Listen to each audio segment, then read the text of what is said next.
Welcome CSC103. For spring 2021, I'm going to do a new video for the 7A Cube3holes exercise using TinkerCAD. What I'm going to do is do this in two videos. The first one, I'll talk about joining the classroom and just setting up our cube. And then in the second part, I'll go over just positioning our cylinders and making holes in the cube. So what I'm going to do first is go to Documents and Resources, and I'm going to go to Bookmarks. And under Unit 6 for Spring 2021, there's all this information here. And by the way, make sure you watch this presentation about 3D in general first before doing this. Now we're going to go to TinkerCAD.com. We're going to create a new account, which you should have already done if you watched the video, so you'll know how to create a personal account. You're not joining a class yet until you create an account. And then you're going to use this right here. So I'm going to click on this link, which will take me to TinkerCAD. And I'm going to sign in as my student account. And I'll just use my email.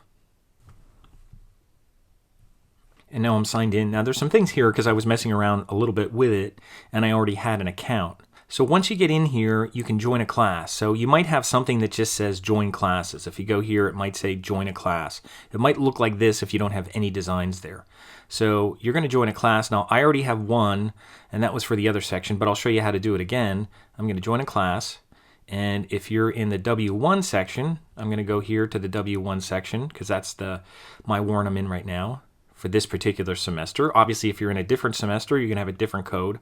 But I'm going to copy this down here. And I have this in a couple different places, but I'll just copy it right out of here.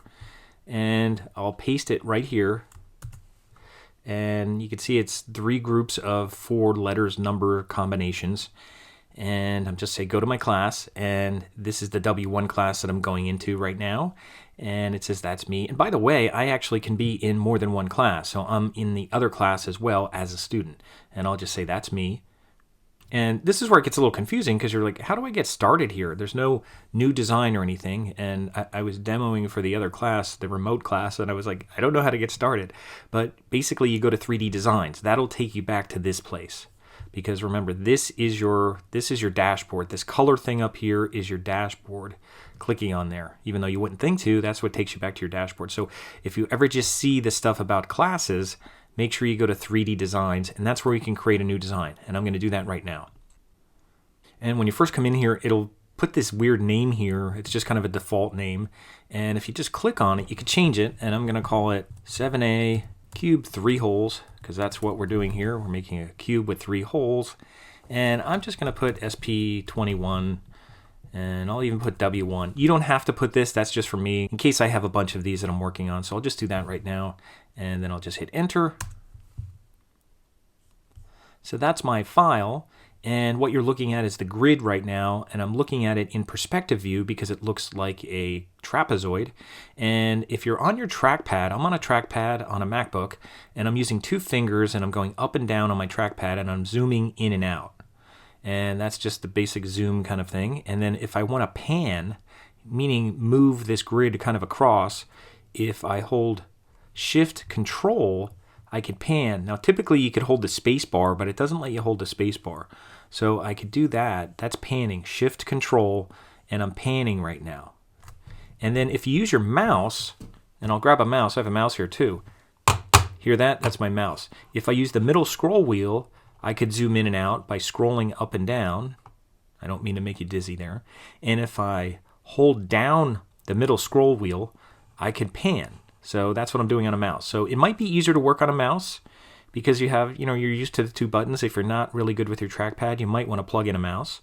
But I'm going to try to do both here. So that's kind of the zooming. Now we didn't work with any shapes yet. And again, this is perspective. So down here, this toggle button switches from flat. And you can see that's flat. I'll zoom out a little bit. You can see that's a flat mat. And this is perspective. So you're seeing it kind of from an upper view, whereas this view is orthographic, where you're looking straight down. And it's actually from the top. It says, if I click on the top, that's really the top right now, even though it looked like the top. So I'll hit on my home one because that kind of takes you back here. So the home one takes you back to this mode.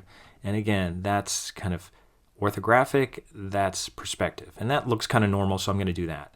And then I'm going to make my grid smaller because it'll just be easier for us to work with a smaller grid right now. Because I don't know, there's like 20 of these going across. We're going to change them so there's 10. So go down to Edit Grid and go in here and double click in here.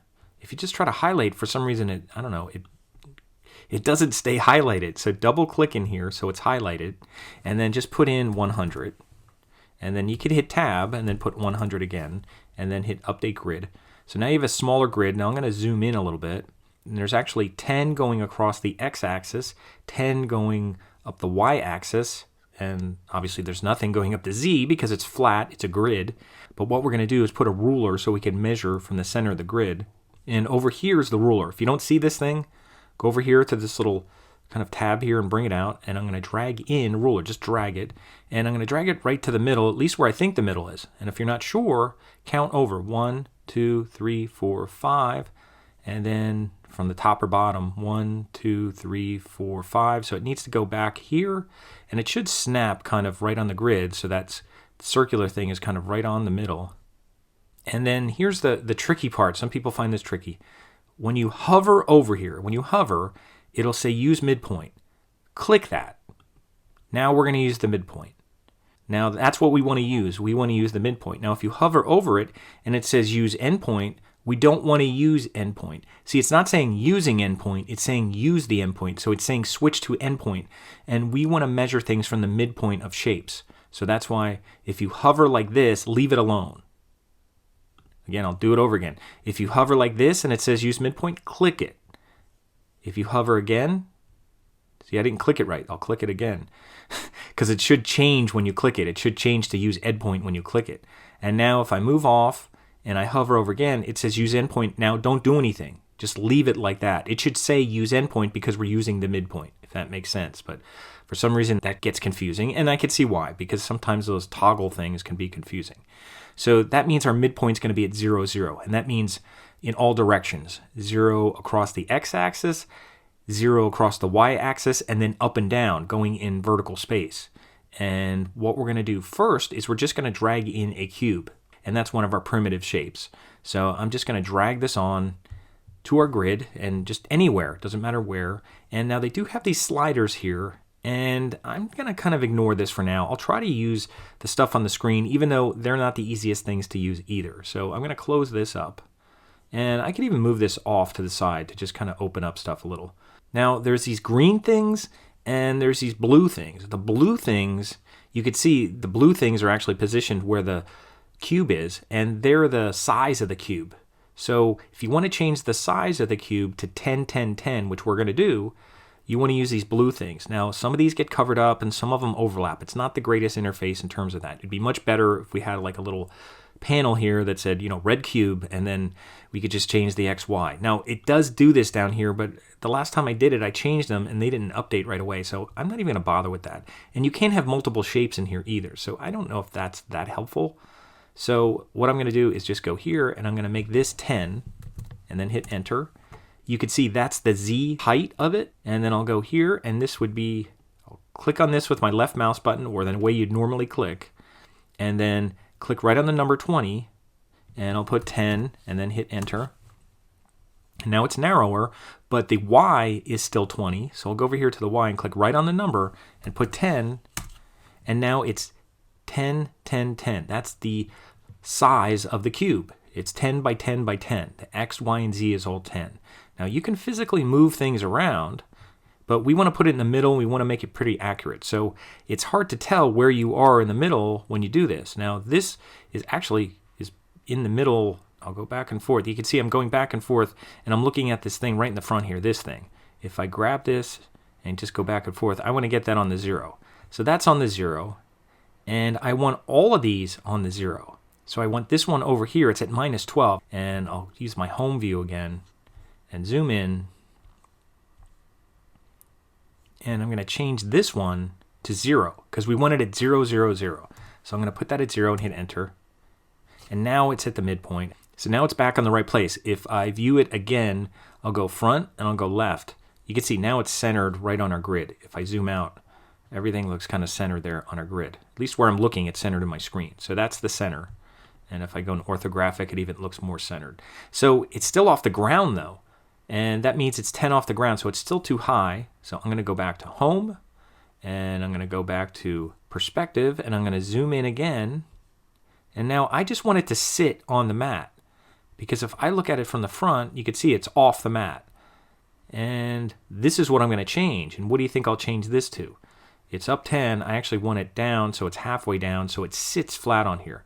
If I put this at 0, it would be halfway in between, which is okay. You could do that because we won't really see the grid, but I'm going to change this and just put it at 5, so it's halfway.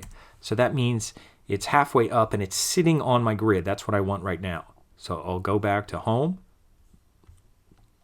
I'll zoom in again. And remember, I didn't mention this yet. If I hold down with my trackpad, I have to use the control key. I could kind of move around like this. So I can move around this space a little bit. I didn't do that yet. But if I hold down my control key with my trackpad and I'm on a MacBook, I could kind of navigate in my 3D space. If I add the shift, I could pan back and forth. And if I hold control, I can do that. Now, if I use a mouse, I would right click and kind of pan around like that. And remember, if I was using my mouse, I'd hold down the middle scroll wheel and then I'd pan that way. So navigate in 3D space with your right mouse button and hold down your scroll wheel to pan. And if you're on a trackpad, you're going to hold down your control to navigate in 3D space, and you're going to add shift to that to pan back and forth. So we have this in the right position so far. Let's just double check. It's 10 by 10 by 10. I have the correct size of the cube. And I have the Z at 5 and the X and Y at 0. That means it's centered in the middle of our grid, and it's up a little bit because we don't want it embedded in the middle of the grid. We want it sitting on the grid. Now, if we could see our ruler, if I just hover over the ruler, it says use endpoint. Remember what I said? That's good. Leave that alone. If it says use midpoint, you'd want to click on it. That means you didn't do it right the first time. But it says use endpoint, so I just want to make sure that's okay. So just be careful. If you're putting these numbers in and it doesn't look centered, you might not have your ruler in the right place. So make sure that it says use endpoint. That means it's using your midpoint, but you can use endpoint if you want to, which we don't. Hopefully I've mentioned that enough times. So that's all I'm going to do in part 1. And if you need to save incrementally, there's a couple things you could do. One is if you just click on this thing, it'll say saving and it'll go back to your dashboard. But they also have a thing here where if you click here, and I found this confusing because it didn't seem to like update the name. They do have a thing that says save changes, but it's not updating the name that I did. So what I'd recommend, even though this is a way to save it, cancel out of here or close this up. What I recommend is after you did this is just click on this. Now you can come back to this real easy. So if I just click on this, it'll say saving your work, and then it just takes you back to the dashboard. And then if you want to start working again on it, just go here and just click on Tinker this, or double click. I think you can double click on it too. We'll open up this, and Tinker this means take it back into Tinker. You might not know what these terms are. I'm not familiar. I don't use this all the time, so I get confused too. But then if you tinker this, then that basically takes you back to your workspace. So obviously that's not a great way to save things. It'd be nice if you could just go back here. And now that you did that one time, I think this should work okay. But it's like the first time, I think you need to go back to your dashboard and just make sure it's in there. So now if you make changes, this should save the changes if you need to do that. So what we're going to do in part 2 is bring out a couple cylinders. In the old video, I made orange cylinders and then I colored them with nothing. But we have a cylinder that has a no fill that we're going to use, and we're going to use them to kind of make holes in the center of our cube. Just like we took a bite out of our apple when we worked in Gravit, it's a 3D version of that, a Boolean, meaning we're going to use one shape to take away part of another shape. You can even make shapes to combine, but we're going to use them to make holes, and it'll just help us learn positioning. That's all we're doing in this first video, is just trying to learn positioning, because this interface is a little different. It's a little awkward. It's not super intuitive. It's for the K through 12 market, but it's also for the college market, and it's free, and it's a nice place to just learn a little bit about 3D and just navigating in space a little bit. So in part 2, we're going to bring out a cylinder, just one cylinder, and then we're going to duplicate it and rotate it around and make those 3 holes in the cube. So I'll see you in part 2.